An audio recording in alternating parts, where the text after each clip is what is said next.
qo'shiq aytishda mualliflik huquqi talab qilasizmi yo'qmi? Yo'q. Sizni qo'shig'ingizni aytayotganlar ko'p chunki. Juda ham ko'payib ketdi hozir.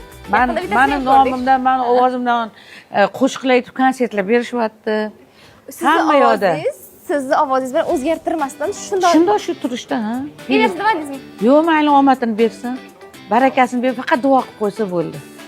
Nimani qizg'anamiz? So'rashmadi o'zingizdan. O'zingizdan ruxsat so'rashmadi. Yo'q, даже o'g'il bolalar so'raydi. Ana iroda aytadi, berib aytsin deyman. Yetsin, maza qilsin. O'sha orqali pul topib, uyiga non, farzandlariga ro'zg'or olib qilyaptimi? Maylim deyman. Nima qilaman? O'sha ana muallif huquqi bunaqa past ketib nima qilaman?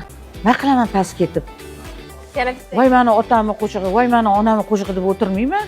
Voy shukr qilsan otangni, onangni qo'shig'ini aytayotganga. Qani meniki butun dunyo aytsa roziman. Butun dunyo aytsin, ilohim, men niyatim shu. Men unaqa jon deyman agar qo'shiqlarimni aytib deyman. Faqat bitta narsasi bor, yengilarimni paki etmay tursin, o'zim anaqa qilali degan nimam bor. Ko'pchilik o'g'il bolalar ham aytishyapti rosa. Rosa yuborishdi, o'zini aytaversin. Shunchalik menga erkaklar ham muxlis ekanki, aytaversin.